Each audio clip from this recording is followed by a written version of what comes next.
इस हलवे का हम पूरे साल इंतजार करते हैं, तब जाके ये हमें शब बारात पर मिलता है। चने की दाल का हलवा, वो भी कतली वाला, इतना टेस्टी, यम्मी और सॉफ्ट बनता है, सारे हलवों को पीछे छोड़ देगा। इस शब बारात आप भी जरूर बनाना।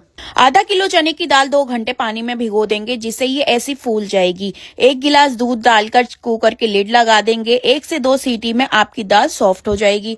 इधर हम चाशनी पकाएंगे। एक कढ़ाई में 2 कप चीनी डालेंगे और 2 कप ही पानी डालेंगे। खुशबू के लिए थोड़ा सा इलायची पाउडर डालकर मिला देंगे। चाशनी को मीडियम टू स्लो फ्लेम पर पकने रखेंगे। कुकर खोलकर देखा, दाल हमारी सॉफ्ट हो गई। थोड़ा सा पकाकर हम दाल को खुशक कर लेंगे और ठंडा होने के बाद बारीक पीस लेंगे। कढ़ाई में घी डालकर चने की दाल का पाउडर डाल देंगे। देखें इतनी बारीक ये पिसेगी। अब घी में अच्छे से दाल को भूनेंगे। बहुत काम की वीडियो है, ज्यादा से ज्यादा शेयर कर दें। वैसे भी सिद्रा अंसारी जैसे मेरे व्यूवर्स इतने प्यारे हैं जो मेरे बहुत ज्यादा सपोर्ट करते हैं। ऐसे ही आप अपना प्यार बनाए रखना।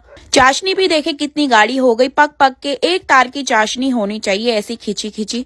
अब सारी दाल हम चाशनी में डाल देंगे। अच्छे से मिक्स करेंगे जब तक हलवा नीचे की तली ना छोड़ दे। कसा हुआ नारियल और बादाम डालकर अच्छे से मिक्स कर देंगे। अब ये फैलाने के लिए तैयार है। थाली में थोड़ा सा घी लगाकर नीचे गोला और बादाम लगा देंगे। ऊपर से फैलाएंगे हलवा। चांदी का वर्क लगाकर ड्राई फ्रूट्स फैला देंगे। गिलास की तली से दबा दबा कर इक्वल कर देंगे सभी तरफ से।